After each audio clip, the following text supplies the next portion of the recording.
Imagine a young princess, born into the most powerful empire on earth, who would go on to silently shape the fate of two continents. While armies clashed and sultans ruled from golden thrones, behind the curtain stood Mihrimah Sultan, a woman of rare intelligence, unmatched charm, and hidden ambition. She wasn't just the beloved daughter of Sultan Suleiman the Magnificent. She was a politician, a patron, a strategist, and perhaps the most powerful woman in the Islamic world of her time. Her name echoed in mosques, her influence reached foreign courts, and her advice guided imperial decisions.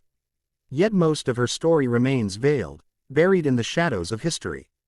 Who was she really, and how did this princess come to wield influence that rivaled kings? Let us step into the corridors of Topkapi Palace, into the secret chambers of the Ottoman dynasty, and uncover the tale of Mihrimah Sultan, the princess who ruled without a crown. Mihrimah Sultan was born in 1522 into a world where women were meant to stay silent. But silence was never her destiny. She was the only daughter of Hurrem Sultan and Sultan Suleiman the Magnificent, and from the very beginning, her life was different. She was not raised to be simply married off as a symbol of alliance. Mihrimah was brought up under the keen eye of her mother, Hurrem, the most powerful woman in Ottoman history, and under the guidance of her father, the greatest ruler the empire had seen. From an early age, Mihrimah showed signs of brilliance.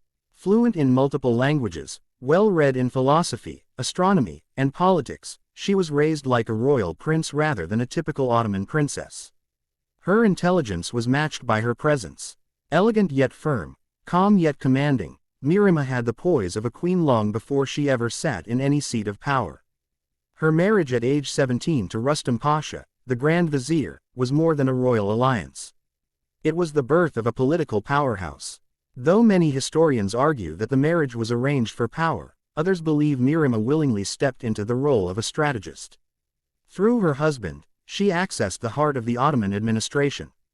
But Mihrimah's true influence went far beyond being a wife or daughter. Behind the curtains of the divan, the imperial council, Mihrimah was a quiet advisor. Her father trusted her immensely, often seeking her thoughts on politics, foreign diplomacy, and even war. When her brothers vied for the throne, Mihrimah chose her side. She backed her younger brother, Selim, over her older brother Mustafa. Some historians claim she played a key role in Mustafa's downfall, even convincing her father of his disloyalty. While the truth remains tangled in palace intrigue, what's undeniable is that Mihrimah's voice had power. After the death of Hurrem Sultan, the influence of Mihrimah grew even stronger. She stepped into her mother's shoes, not officially, but in all practicality. She became the chief female presence in the imperial court. Her apartments in the harem were no longer just royal living quarters, they became centers of diplomacy, negotiation, and imperial strategy. Foreign ambassadors wrote letters mentioning her charm and wit.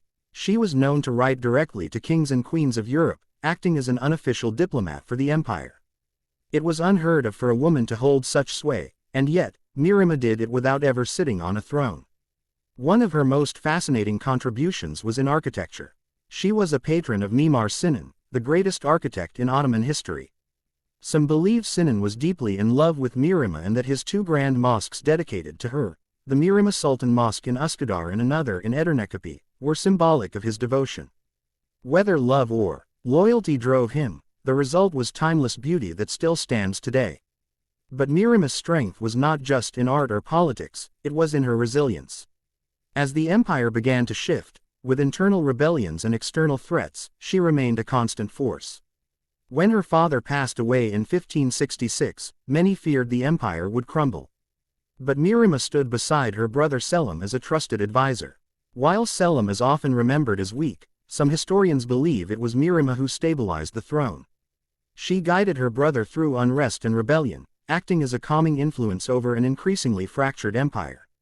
She was now a woman who had lived through multiple reigns, survived court conspiracies, and remained unshaken through betrayals and bloodshed. She had seen the golden age of the empire, and helped hold it together when it began to tarnish. Yet for all her strength, Mihrimah's life was not untouched by sorrow. She outlived her husband, her parents, her brothers, and many of the companions she once relied on. Her later years were marked by a quiet withdrawal from public life. But even then, she continued funding charitable works, mosques, schools, hospitals, all across the empire.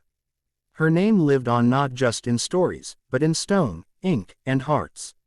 Mihrimah Sultan died in 1578, at the age of 56, and was buried in the Suleymaniye Mosque complex beside her father and mother. Even in death, she remained close to the center of power. Today, we look back at Mihrimah not just as a princess, but as a legend, a woman who ruled not with a sword or crown, but with wisdom, grace, and unwavering resolve. She never led an army, yet conquered the respect of rulers.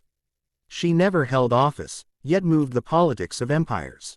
She proved that power isn't always loud, and leadership isn't always visible. Sometimes, true rulers are the ones standing behind the curtain, whispering the words that change history. Mihrimah Sultan's story is one of rare brilliance and quiet command. In a world built for men, she carved a throne from shadows and ruled it with light. Her life is a powerful reminder that influence does not always need a title. Through strategy, intellect, and enduring strength, she shaped the destiny of an empire that stretched across 2 continents. She was a daughter, a sister, a wife, but above all, a leader. And though history may often forget the names of women, Mihrimah's legacy still whispers through the domes of Istanbul and the pages of forgotten chronicles.